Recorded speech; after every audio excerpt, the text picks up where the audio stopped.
On est sur un essai de désherbage céréales, on est sur du blé tendre d'hiver et on a souhaité y travailler la nouvelle solution de désherbage d'automne qu'on a lancée à l'automne 2019 qui s'appelle Mateno. C'est un produit qui est très efficace, on est vraiment avec un premium technique à la fois sur graminées, notamment vulpin, régras, qui sont des grosses problématiques. Et aussi c'est une solution qui présente un large spectre sur 10 côtes.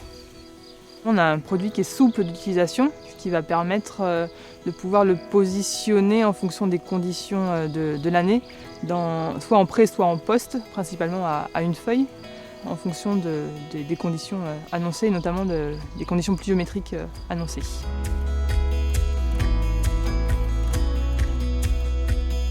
Pour les agriculteurs qui ont des parcelles où on a encore de l'efficacité en sortie hiver, du coup Mateno s'intègre très bien dans un programme Mateno et je reviens du coup au printemps en rattrapage de sortie hiver.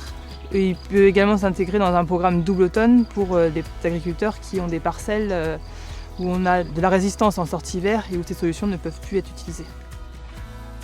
Pour l'agriculteur, s'il applique du Mateno à la dose d'homologation, c'est un IFT de 1 comparé à un IFT de 1,6 pour les références actuelles du marché. Du coup, pour lui, c'est moins d'utilisation de produits, donc aussi par rapport au regard de la société, je pense que c'est un bon point.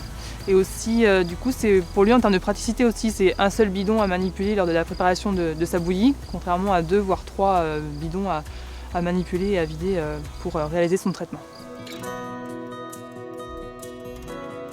On est sur une infestation de l'ordre de 60 vulpins et régras mètre carré. On est sur une parcelle qui a été semée fin octobre, dans des conditions plutôt favorables. Des applications de prélevés qui ont été réalisées juste après le semis, le lendemain.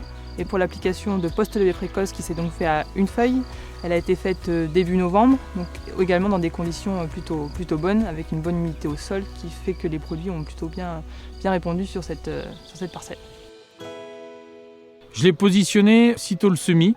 Je pars du principe que quand tu as une parcelle où tu as des problèmes, tu te dis allez, cette parcelle-là j'ai un problème, je m'arrête, je sème, je traite. Au niveau du désherbage, plus tu tapes de bonne heure sur des plantes, plus les plantes sont petites, mieux c'est. Une fois que tu as une plante qui est développée, c'est compliqué de l'attaquer. C'est une bonne solution, c'est un des leviers, un des très bons leviers pour essayer de combattre ce problème de désherbage.